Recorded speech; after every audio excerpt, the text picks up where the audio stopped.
Power corrupts, but art exposes. In the grand tapestry of art history, few works lay bare the grotesque realities of unchecked authority, quite like Eugène Delacroix's The Death of Sardanapalus. This monumental painting doesn't just depict a scene, it indicts a system, challenging us to confront the dark underbelly of power and the guilt that shadows even the mightiest thrones. Before we plunge into the painting itself, let's set the stage.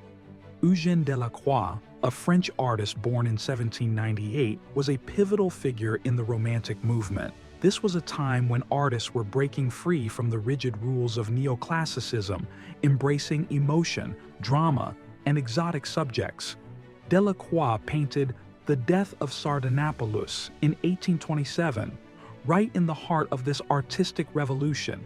It was a time of political upheaval in Europe, with old monarchies crumbling and new ideas about governance and society taking root. This context is crucial to understanding the deeper meanings in Delacroix's work. Now, let's turn our attention to the painting itself. At first glance, The Death of Sardanapalus is a scene of utter chaos. The canvas is enormous. At the center of this maelstrom lies Sardanapalus himself, reclining on a massive, opulent bed draped in rich red fabric. He's surrounded by a scene of destruction. His concubines, slaves, and even his horses are being slaughtered at his command. The room is filled with luxury items, from golden elephants to elaborate vases, all soon to be consumed by the impending fire. The colors are vibrant and intense, with reds and golds dominating the palette. The brushwork is loose and energetic, adding to the sense of frenzied movement. It's a scene that immediately grabs your attention and doesn't let go.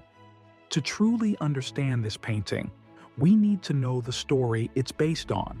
Sardanapalus was supposedly the last king of Assyria, though historians debate whether he actually existed or was more of a legendary figure.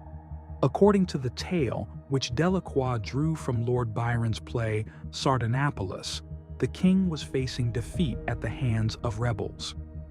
Rather than surrender, he decided to go out in a blaze of glory, literally. He ordered all his possessions, including his concubines and slaves, to be destroyed in a massive funeral pyre.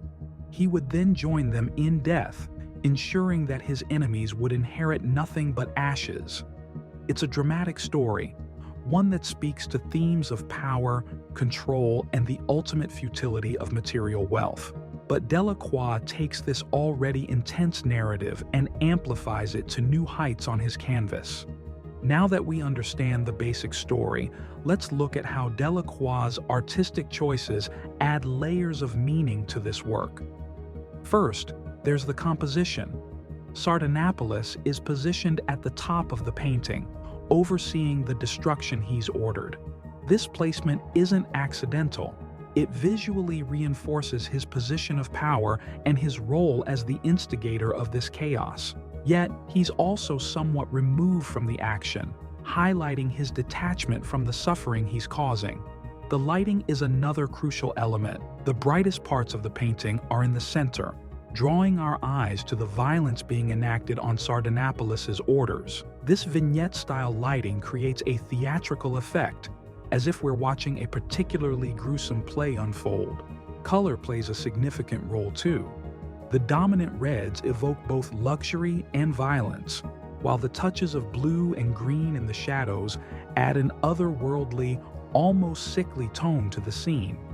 These color choices heighten the emotional impact of the painting, making it both alluring and repulsive at the same time. Let's take a closer look at the characters in this drama. Sardanapalus himself is perhaps the most striking. Despite the carnage surrounding him, his expression is one of almost bored indifference. This detachment speaks volumes about the corrupting nature of absolute power. He's so removed from the consequences of his actions that even the deaths of those closest to him fail to move him. The other figures in the painting tell their own stories. The women, Sardanapalus' concubines, are portrayed in various states of distress. Some are already dead, others are fighting for their lives.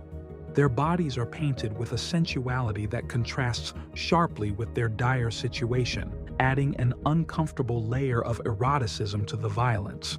The men carrying out Sardanapalus' orders are another interesting element. They're shown as muscular, almost heroic figures, despite the brutality of their actions.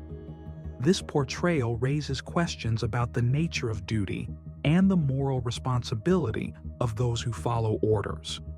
Now that we've examined the visual elements of the painting, let's delve into the themes it explores. At its core, the Death of Sardanapalus is a meditation on the guilt associated with power and leadership, offering a scathing critique of absolute authority and its consequences. Sardanapalus, as a ruler, wields the ultimate power of life and death over his subjects.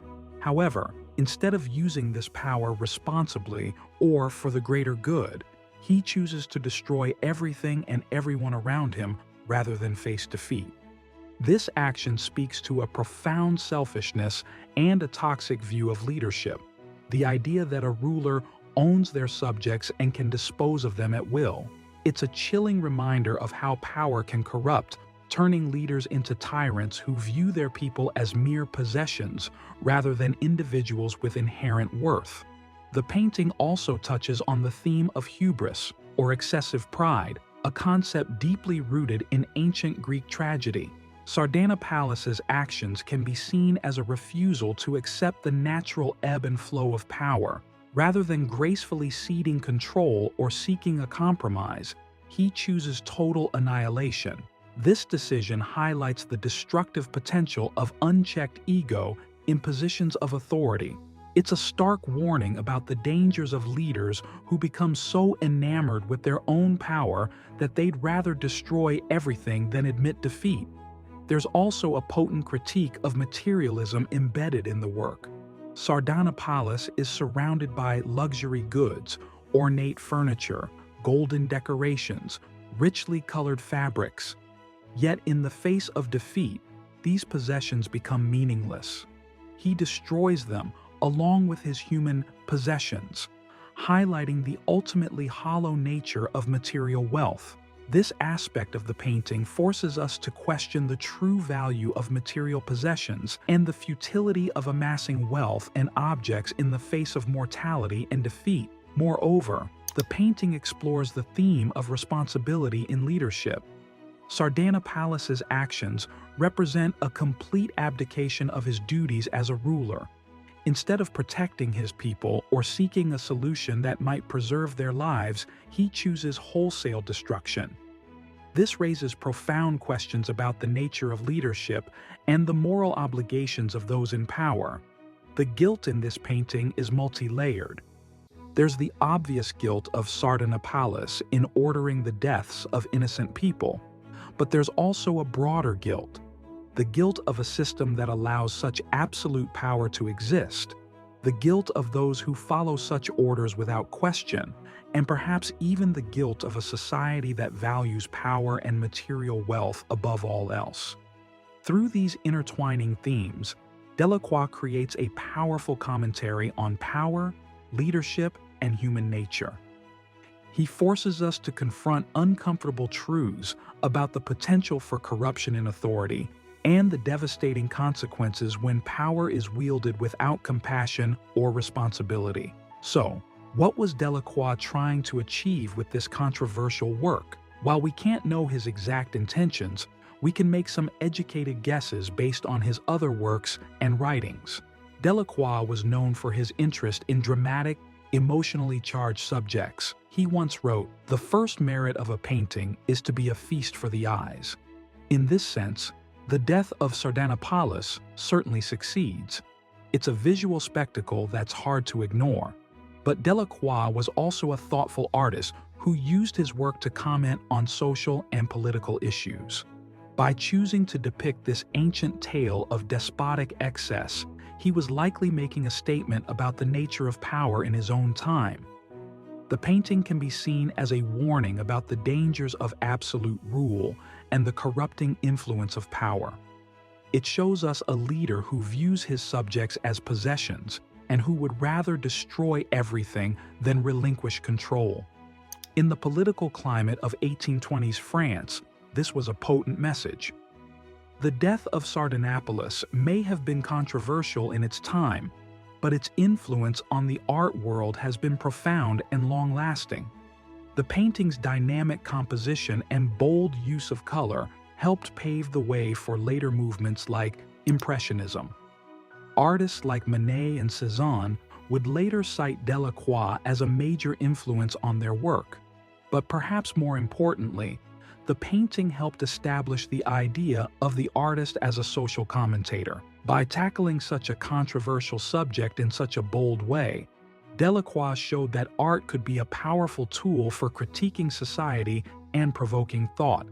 The themes explored in The Death of Sardanapalus, the corrupting nature of power, the hollowness of material wealth, the complex relationship between ruler and ruled, continue to resonate today. In many ways, this painting feels as relevant now as it did nearly 200 years ago. If you enjoyed uncovering the secrets of art history, be sure to hit that like button and subscribe to the channel for more videos that peel back the layers of famous artworks.